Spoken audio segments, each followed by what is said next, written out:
If you saw the SpaceX AI launch clip and thought you just unlocked a free second bucket of Grok inside Warp, fix that assumption before you connect anything. The feature is real. SpaceX AI says you can use an X Premium or Super Grok subscription with Warp, and Warp repeats the same /connect Grok route in its own quoted post. But the official docs say this still uses the same XAI usage pool, not a bonus allowance. I did verify the local CLI boundary here. On Saturday, August 8, 2026, Warp version returned v0.2026.08.05.09.03.stable_01 and Warp help expose the expected CLI flags. I did not sign into a personal XAI account or fake any Grok output. So treat this as a source-grounded setup review, not a benchmark and not a personal account hands-on run. The launch post also uses shorthand. The tweet says /connect Grok, but the current Warp docs now route the subscription through /API keys.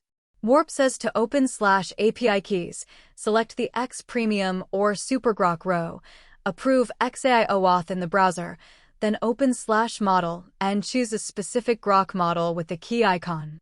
Connecting the subscription does not automatically switch the model for you. The browser flow is more specific than the marketing copy. Warp says it opens XAI's consent screen in your browser, shows a copy URL fallback if the browser never opens, waits 5 minutes for approval, and can fail if the callback port is already busy. Now for the privacy and routing detail that actually decides whether you should use this. Warp says the OAuth tokens are stored only on your device in secure storage.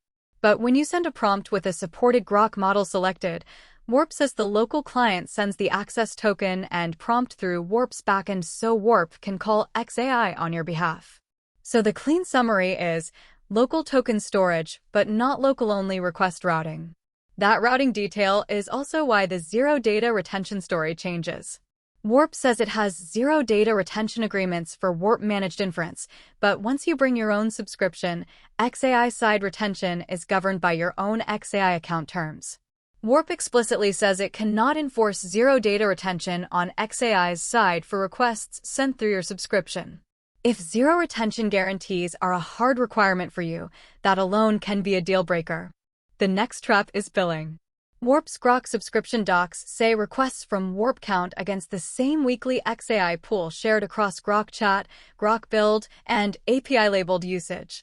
In XAI's dashboard, Warp traffic can show up under the API label, but the docs say that does not create a separate quota. So if you were hoping this feature gave you Grok in Warp plus a separate allowance everywhere else, the official answer is no. There is another catch in the model picker. Warp says its auto models always use Warp's own inference and always consume Warp credits, even if your Super Grok subscription is connected. To bill through your XAI account, you need to pick a specific Grok model or build a router that lands on one. And if a subscription-backed request fails, Warp does not automatically rescue it with Warp credits unless you explicitly enable fallback. So why use the integration at all? Because Warp is trying to sell you a harness, not just a model endpoint.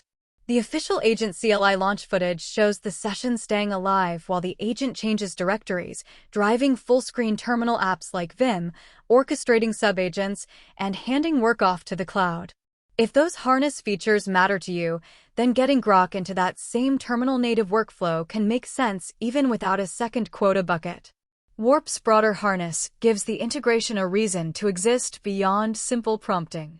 The official cloud handoff, command completion, and custom router clips show real Warp workflows, but they do not prove a Grok-backed cloud handoff in this recording.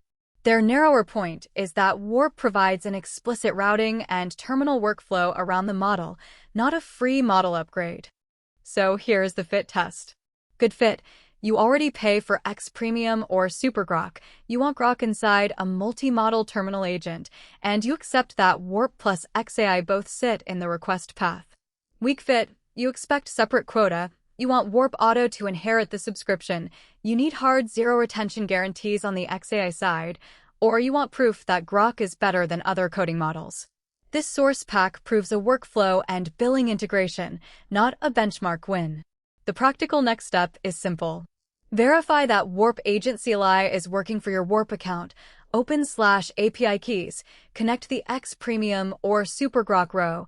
Choose a key icon Grok model in /model.